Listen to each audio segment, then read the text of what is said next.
the deal, what the business is. You already know that's not a rhetorical question, man. That's a real question, what the business is. And today the business is marketing your business, branding your business, trademarking your business, and how to copyright your business. You did a whole lot to build it, so you might as well protect your business. So first thing we're gonna get into is marketing your business, and we're gonna get with the some of these things. We're gonna give you the definition of them, and then we're gonna just speak on them and how the way we know how. So with marketing, that's the action of your business promoting and selling of your products or your service, and it's also including market research and advertising as well. So they got some different types of tools and things like that that you use for marketing your business. And a couple of them we're going to speak on briefly, and then you're going to do some research on your own to kind of get more in depth ways to implement them in your business if you haven't used them already. And some of them that if you're already implementing them, just you just know that someone else built on it or showed you reiterate that that's an important business practice, so you can keep on keeping on with it. And some of them might be new to you because some of them, when we did our research, it was new to us too. So the first one we're going to get into is cause marketing, and that's kind of like networking with a business or a company that's already established, and some of their causes is like saving the planet, recycling, healthcare, companies that focus on gender equality, human rights, and things like that, where they already have a brand, a cause, and you might be passionate or feel real good about that. So you just try to find ways how you can network with them, and they can network with you, and you can just be useful in that cause in terms of helping them build their brand, and then helping them build and expand your brand. Right. So first you want to do is really look into these different causes that are out there. Like I said, if you're passionate about you know, recycling or things like that, then you just start doing some research on some companies that's really into recycling, um, keeping the planet green, cutting down on CO2, just different things like that. And then you find ways that you can kind of fit in, ways you can contribute to their company, way that you can participate in the practice of recycling, where you can where you can help them be successful. Because even though you're a small starting business, there are things that that fresh ideas that you can have that they can help implement that they weren't thinking about. So it's not necessarily that they're a big brand or a big established business and don't need any kind of help, because no business really think that way. They always try to find new, fresh ways of rebranding and staying relevant. So that could be somewhere where you fit into participating in their brand. And by default, they'll end up helping build and grow yours through cause marketing. You just try to find out where you can fit in. You could be doing some emails, doing their email campaign, helping send out emails, and then they might CC or attach your company on the bottom of the email or somewhere in the email, and then another company do some research on your company and say, okay, wow, they're helping doing good things, sending out emails, or see how we can help in turn support their business. There might be some events upcoming where you can help do some event marketing and organizing their event for them. Like I said, you got some fresh new ideas on where to market, where to advertise, where to bring in new fresh blood, new fresh eyes to the business, and then you can help with the event planning if that's something that's really that you're good at, and so you can step in right there and help a company with some planning and organizing of some events and things like that. You can do their social media, like you're real savvy on the internet. You can help keep their social presence real strong, especially if it's a well established company that don't really do too much focusing on the internet, because they know they have a tried and true um, way of doing their things. So you might can come in and give them some new, young, fresh ideas in terms of how to stay relevant and current on the internet. So you can help do some of their social marketing and some of their social branding. Or you can just simply call up the company and find ways you can volunteer. You know, they might have some ideas and some other things. They're just in need of people that can really help put in some legwork, put in some email marketing, put in all kind of different things. You know, you don't necessarily have to be the one with the idea. You just trying to help bring that thing to fruition. So you can reach out to that company and say, you know, you'd love these are the times and hours where you're available to do some marketing and how can you volunteer to help them build that, you know, and they call that relation. Then the next one we're gonna get into is relationship marketing. And that's just kind of really building a long-term relationship with a company and your customers, actually really just cultivating a good relationship with them and just trying to find out what their future needs are going to be and just trying to stay ahead of that curve with building that relationship with with your customers. So you always want to stay on the forefront of innovation, right? So you always want to talk with your customers, see the trends that they're familiar with, and you may not be familiar with. Then that kind of help bring some bring in brand loyalty. That's one of the things too, as well. You know, repeat customers. They definitely support your business, and they see that you have actual real vested interest in finding out what they need, what they like, and you stay current with them. You know, you sending out them emails. You want to definitely have great customer service, telling them, you know, thank you for supporting and patronizing your store because people work hard for their money. So when they take the time to go into your store to support and promote your business, you definitely want to tell them how appreciative you are of that. You know, show them always want to be consistent in showing your customer your gratitude and let them know that you know you really do value their business. And you always want to stay consistent with doing things like that. You always want to you know, go above and beyond in your customer service when people are supporting your business, they like to feel like you know you actually care about them in some way, shape, or form. They come into your store, offer them a bottle of water, you know, little different things like that. Some mints thing, you know, that'll be helpful to both of you. You know, you're there talking with the customer, you both have fresh breath, goes a long way. Those simple things like that, where they just let the customer know that you're caring and you're thinking about them. You always want to reach out to your customers and see if they have any ideas and things that you might need to implement, things that you aren't doing as good as you think you're doing, things that you're not even doing at all. You know, you send out some questionnaires.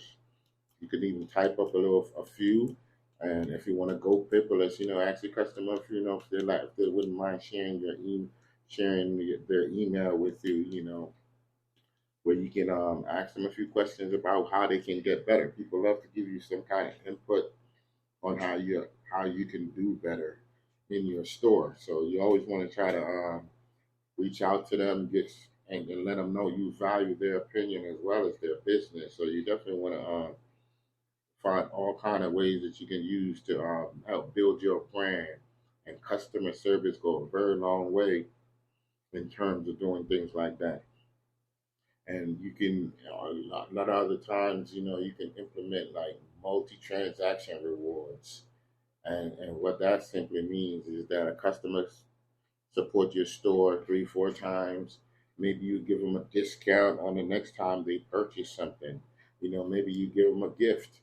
You know, find a way that it's cost effective for your business to be able to offer them some form of reward for supporting your store. You know, may get a 50% discount on on the fourth purchase or the third purchase.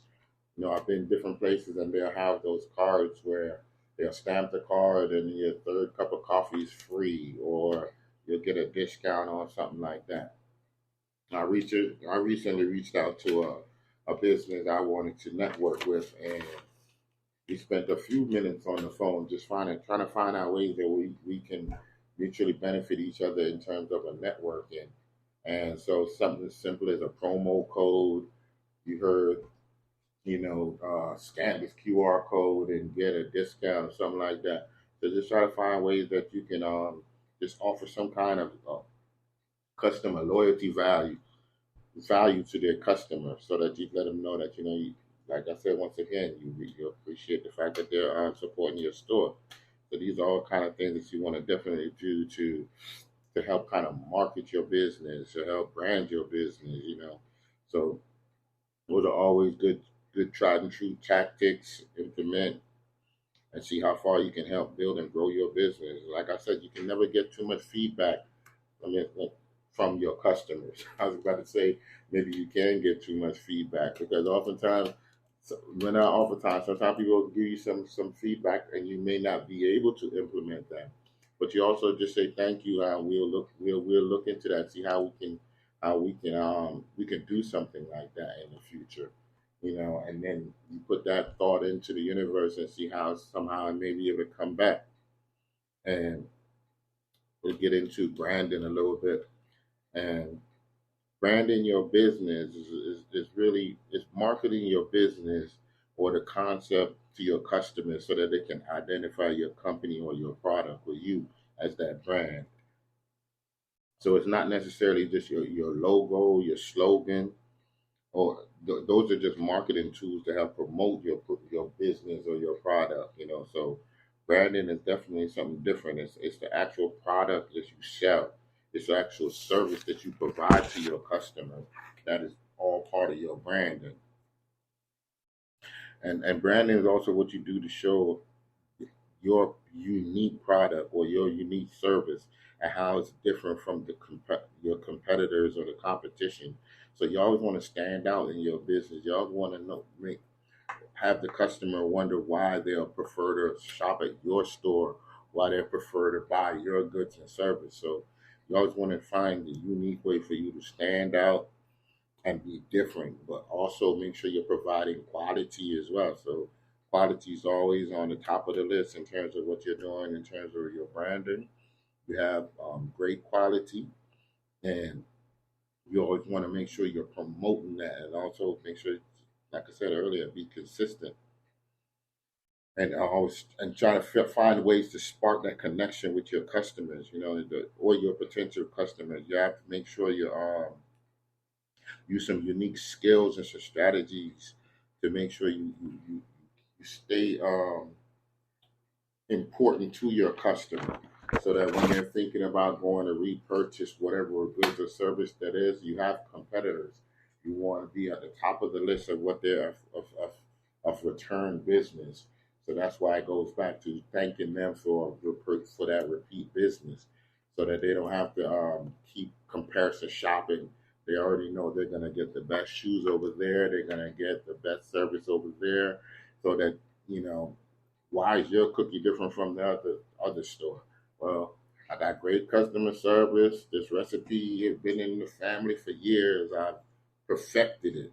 You know, it's star shaped, so it stands out. You want to just not. It's just like the wheel. You're not reinventing. You're putting a spin on it. So cookies are round. Maybe yours is you got a star shape to it. Maybe yours in the shape of a teddy bear, what have you. Just always try to be creative in what you're doing so that you stand out, but also make sure you just always providing great quality and great customer service. You can never have you can never harp on that too much. Just great customer service that will go a long way. Something as unique as the uniforms, your business cards. Make sure your business cards are legible. Make sure they don't have to keep turning in at different angles to actually read the wordings and things like that on there. You want to go above and beyond. You want to make sure people have at least amount of hassle as it is that it takes to support your business. Be creative in the ways that your customers see your brand. Got to be creative with that.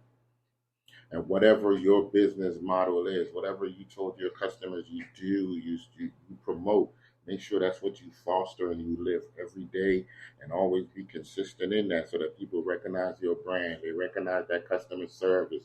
They recognize those tried and true things that you do consistently to promote your business. And those things always go a long way.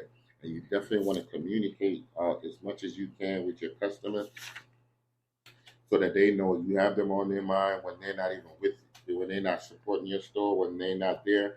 Oh, okay, all right. I remember when you came last time to the store. You were wearing this, that, and the third. Just go above and beyond in terms of being mindful, especially with customers that's consistently supporting your store and your business. It means a lot to them when they walk in, so to feel welcome, remembered, recognized, and things like that. Another thing we're gonna get into is trademarking your business, trademarking your brand.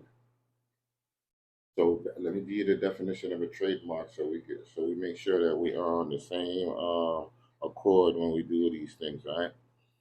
But let me backtrack a little bit first too as well. So a part of that customer service too is is the customer feeling like they had a great, not just a great service, but your price point was good. So you want to comparison shop too as well. I know we're in times where costs and things like that are going up. So you want customers might come in and say, "Oh wow, okay, the portion was nice." So you're not just giving away big portions because the quality's not that well. So portion size, the customers can remember that. Oftentimes things are when they're going out, things are budget driven. So if you can have good portion size, that goes a long way in terms of a good business practice as well, so that people feel like they're getting the value for the money that they spend with your company. So now let me give you the definition from the Trademark Office. Now, trademark is a word or phrase or design or combination that identify your goods and service, that distinguishes them from the goods and service of others, and indicate the source of your goods or service. So that's what your trademark is that that phrase that represents your business, that word that represents your business, right? And like we said, we're talking about protecting your business. So you want to register your trademark. And where you go about doing that is you go to U.S. Patent and Trademark Office website and just go scroll on through there and see the resources on there. And just you you want to first start with their website, right? You log on there and you want to register your trademark, and that helps to guard against any kind of counterfeiting or any kind of fraudulent use of your particular brand. So it goes a long way for you to it behooves you to go ahead and register that, because what could happen is that someone may have the similar idea or what have you, and they're selling the same thing, and it may not be the same quality. So once you have that trademark registered there, now they'll have to come up with their own trademark or their own what have you to differentiate that product or that brand from yours. So that now the customer feel good that, okay, when I see that logo, when I see that trademark on there, I know that that's the quality one right there. That's that shoe brand that really does it for me. I don't really have to keep shopping around. I know that one looks like it, but that's not the same particular brand. So you want to definitely register your trademark, because that like I said, you built your business, you came a long way, and it took a lot of hard work and dedication and things like that. So you want to take these legal steps to go ahead and protect your business. And just because you register that trademark don't mean you own that word or that phrase. So keep that in mind as well. Or it don't stop others from using that. So have that in your mind too as well. It's just stop them from using that particular phrase or word with that specific goods or service that you provide. So if you like, well, I use that analogy of cookie selling. That brand or trademark represents your type of specific cookie. So now they can use that word or logo or trademark with they can't use it with the cookies. They can use it with a soda. They can use it with with a hammer or all kind of other things, but they can't use that trademark with cookies. That's what protecting your brand with a trademark go ahead and help you with. And you always want to, like I think we spoke on this a bit with one of the other ones that we did. You want to always be creative with your name when you're formalizing the name of your business.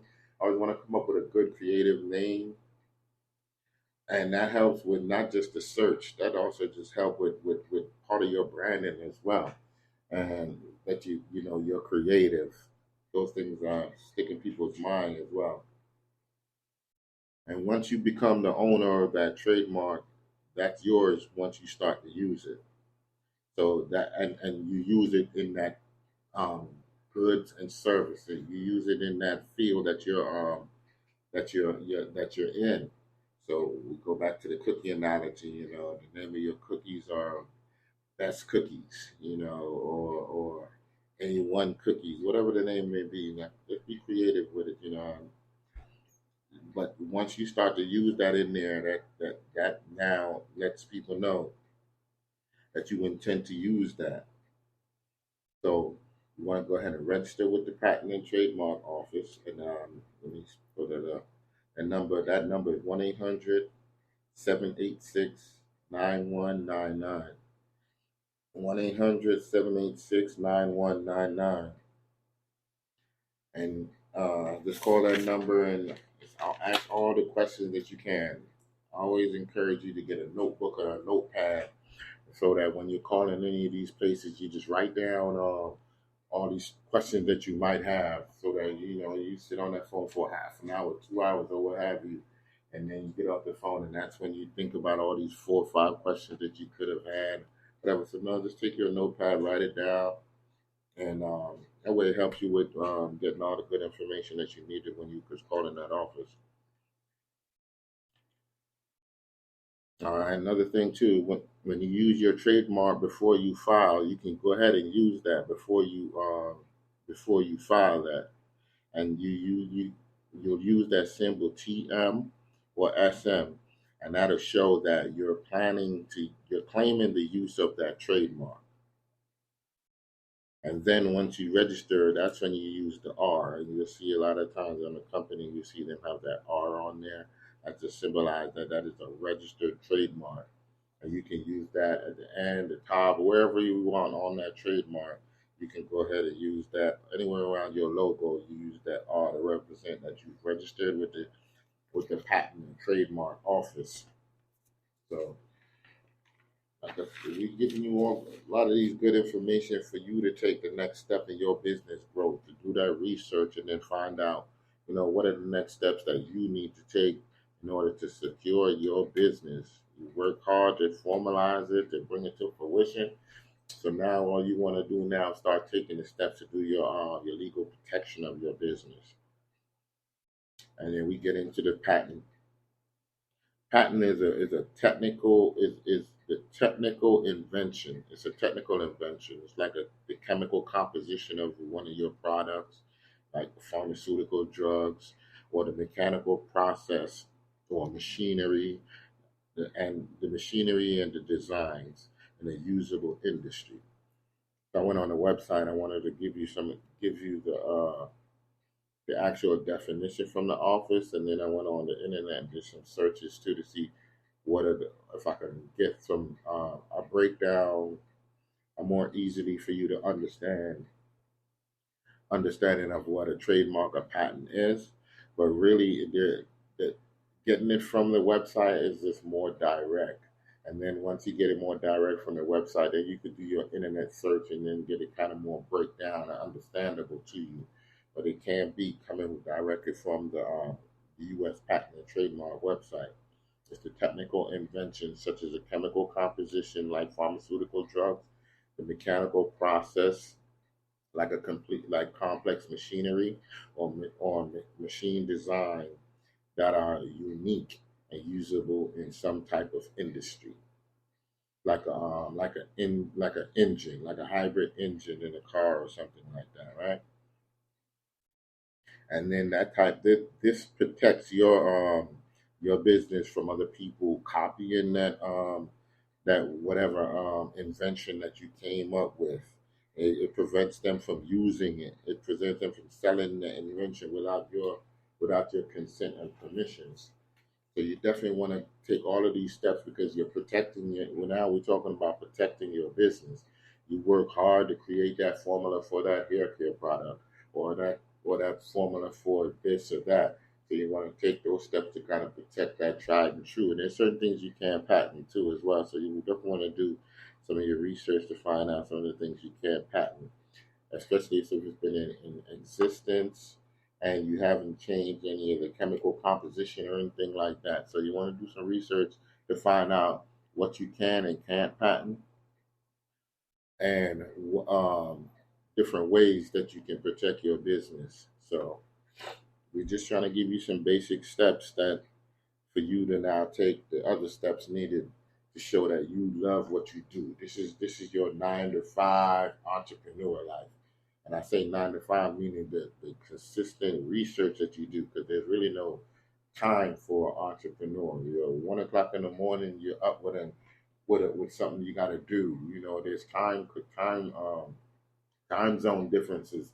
So you might have to get up at 3 in the morning to call someplace that's getting up so that you can put in an order for this or make changes to this or what have you. So there's really no clock for an entrepreneur. It's an all day, everyday thing if you love what you do. So that it really tells in your productivity if you really love what you do, because it'll show in the results. So just know that there's really no time frame for an entrepreneur. You're doing what you do because you love what you do. So, and we get into copywriting too now. So copywriting is really more for the a literary. I'm gonna get on there and read it for you properly, so you can once again get the basic definition from it, and then you can do a breakdown and get it more understandable if this one isn't. But this one here is directly from the Trademark Office. Copyright: artistic, literary, or intellectual created words, such as a novel, music, movies, software code, photographs, paintings that are original and existing in a tangible medium, such as paper, canvas, film, or digital format. So that's their patent office definition of that. So that's for people who are into writing, um, photographers, software coders. Um, what else did say cover? Novels, movies, paintings, and things like that. So, and that's the exclusive legal right given to an originator or assignee to print, publish, perform, film, or record literary, artistic, or musical material, and to authorize others to do so. So you're the owner of such, and you can then now authorize someone to use something that you create. And then it gets real tricky too. So you're gonna have to definitely do some research about them, because it gets into public domain. It gets into different fixed, non-fixed, different ideas. Because you can, let me give you this one right here. It says, in no case does copyright protect for an original work or authorship extended to an idea, procedure, process, system, method of operation, concept, principle, or discovery, regardless of the form in which it's described, explained, illustrated, embodied in such works. So the copywriting is one of the ones that gets semi-tedious. So you're going to definitely have to do some research, not just with all of these, but definitely when you get into the copyright, because you hear all kind of things about people who've created this, that, and the third, and now it comes to public use, public domain. What is the public domain? Someone reading your poetry in the park, someone playing your music at a party. So it get real tedious, and you definitely want to make sure that you're not just taking advantage of somebody's copyrighted material. So that's why you go through all this hard work of creating it, all this hard work of formulating it. And now you're taking the next step to patent it, copyright it, trademark it. So you want to make sure no one's taking advantage or abusing your hard work and things that you put together. So you get into mechanical license and all these. And I'm not talking about a car when I say that either. Let me get this definition for you. Simply stated, a mechanical license is required under U.S. copyright law if you want to manufacture or distribute recording or composition written by someone other than yourself. So you get, like I said, it get a little bit tedious. So you really want to find out all the ways that you can protect yourself and all the ways that what you created is being protected. They got this other one I was looking at earlier. Let me see if I can find it real quick. Synchronization licensing. I saw that one. It kind of stuck in my head a little bit. I wanted to see what that one was. It's a license granting permission to synchronize a song in a movie, images on a screen. So like someone's playing, showing a job interview, and then they have your song playing in the background. There's different ways of protecting your particular invention, and I say invention, creation, or what have you. So that's why you see a lot of time people having a YouTube video or doing something on the internet, and they say, "Oh, I don't want to play this too long, or I don't want to use this because I might be violating copyright and trademarking or different things." So you always want to take the information that you get and then do some research about it, because, excuse me, especially with the copyright, there's a lot of subcategories to that. The trademark and patents, those are pretty much straightforward. You're gonna definitely do some research into it and get those definitions down and things like that. But when it comes to copywriting, it gets a little bit more tricky, and it it definitely takes a lot more research that I've seen than the other two. So, and that's oftentimes why you see someone get a copyright lawyer, or patent lawyer, or trademark lawyer, or things like that, because they're so versed in it, because that's what they do on a daily basis. So they reach out to someone that does that or do that to give them a more ABC direction as to what is protected, how is it protected, and things like that. So we try to do what Iran rules, give you some ABC steps for you to take the next few, because this is what you love, this is what you do. And, and like I said, it shows with the research that you do, so you can go ahead and implement all these things, that all these tools and resources that we try to offer to you.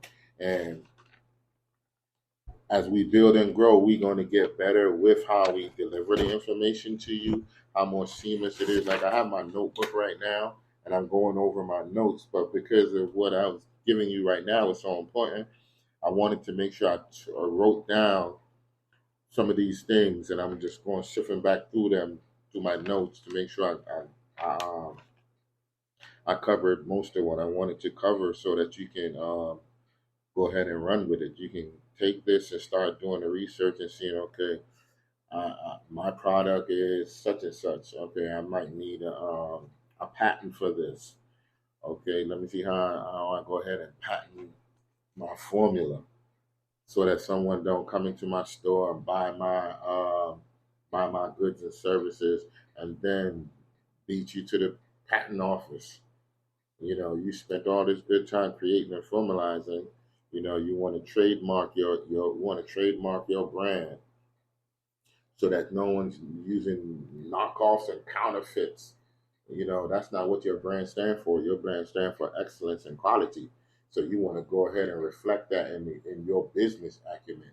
You went ahead and you trademarked it, you patented, If you're into literary works, music, songwriter, you went ahead and copyrighted all of that. You took the time to make sure you did your due diligence to do your legal protection of what you're creating and what you're trying to bring to fruition.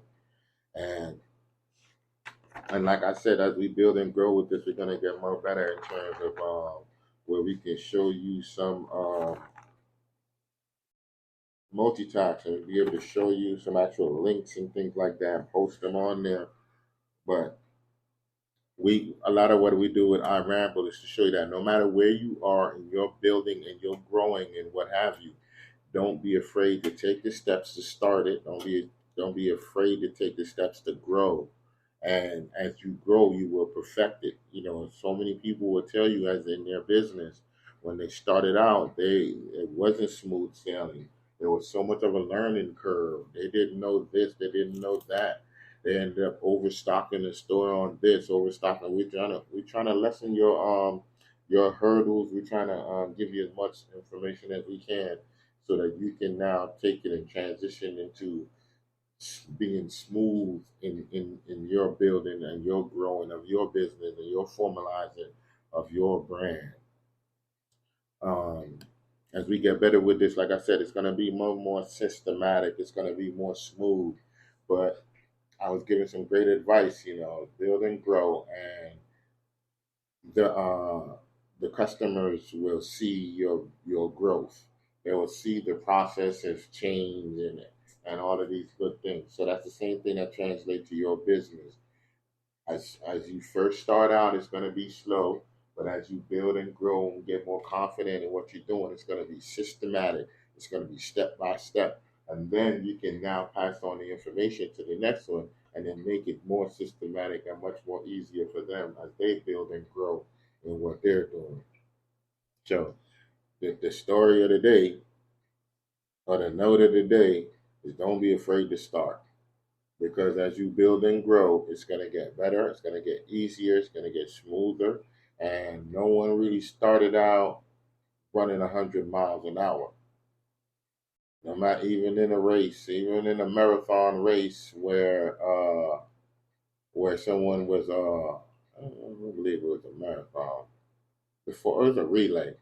Even though the second and third and fourth person starts to run before they get the baton, so they build up a head of steam and take the baton and go running with it. You started from go, so you had to build up that speed to where you got to that level to hand them the baton, and now they take the baton and start running a bit faster than you was because they already got a good head of head of steam going. So that's kind of what we're trying to do, man. We're trying to hand you the baton, and while you're already running, when we hand you the baton, you just have that head of steam going, and then you can just keep it running, and there is no finish line. The finish line is just it's a circle, man. There's no finish line. You pass that baton to the next, to the next, to the next, building and growing and making it more smoother and making it better and easier for the next every single time. And that's one of the things we notice with what we're doing. It's getting better, more smooth, and things like that. I'm going to get better with the note taking. I can read my handwriting, but sometimes I jump from here to there, there, and there. But the overall information is what we're trying to give you, so you can stop, pause, rewind, or what have you, and take your notes. And all that you do, man, make sure you have your little notes, your little handy recorder, or what have you, so you can, a lot of times you'll say, "Oh yeah, I remember that," and then later on comes and you totally forgot what that was. So, so always have a little notepad with you, man. It don't gotta be a grandiose, big old book or nothing like that. They got them little simple notepads. Keep calm and take notes, something like that, where you can just pop it out real quick. Got a built-in pen. Write down this idea you had to make your business better. Write down this quick note that you had to go call as a source of resource, as a place of resource. Could be a website, could be a phone number. I gave you a phone number to the U.S. Patent and Trademark Office. You should have had a notepad. Boom, write that thing down. Okay, boom. Tomorrow morning, call them. Spend a half an hour, spend your lunchtime, you know. Like I said, that you one of the rules and the advice given to me, by an entrepreneur is you don't quit your day job, especially up in the upstart. I know so many entrepreneurs that have 9 to 5s right now, and they've been in business for years. It's just their business is formalizing, it's taking shape, it's being able to be slowly but surely being ran more systematic now. They know things now that they didn't know last year. Now they're implementing it, and now that's starting to take effect. And now that's making the steps go smoother now. So it's not just you implement it right now and then you get it going and running. No, sometimes those things take time to kind of work its way in. It's like coach take you out the game. They don't take you out the game for too long. They don't want you to get cold. They don't want that adrenaline to die down and put you back in there. And they don't want to put you in the game cold. So we ain't trying to put you in this entrepreneur game code. We're trying to give you that information so that you can just start running with it. You don't pull no hamstring or nothing. You just taking this information, implementing it, and slowly but surely your business build and grow, and then you start to see the effects of these tried and true tactics that people have honed, implemented, and put into their business, and you just watch it grow. So just remember, starting is the most important thing. Don't let anything feel too grandiose. Don't let anything seem too big. As long as you start as long as you take that step forward, that universe will take steps towards you because it see that you're doing your part. So just don't be afraid to start. Don't be afraid to ask questions. Don't be afraid to seek resources. And I spoke on it before in a few podcasts. Just as you get that inclination to start finding ways to source the information and start jotting it down. You have a checklist. Check them on step by step, step by step. Okay, I made that phone call. Now that phone call led to this other phone call. I got the resources. I found out where that I can get this or that, and okay, cool, boom, and now you're off to the races. So there's simple steps that's tried and true. All you have to do is actually just take them, implement them, and we're gonna get better in disseminating this information to you. So um, that's part of the guidance that we've given you. We were given it like this too from a lot of entrepreneurs. You know, I have a lot of entrepreneurs that's starting out in their retirement age. So just know that no matter how old you are, feel confident in starting in whatever that inspiration was that you got, that epiphany, that guidance. Just take steps toward putting it out there because it may not be for you. It may be for someone else, but the inspiration just came through you as a vessel to make whatever process or whatever else easier for the next group of entrepreneurs. So don't be dismayed.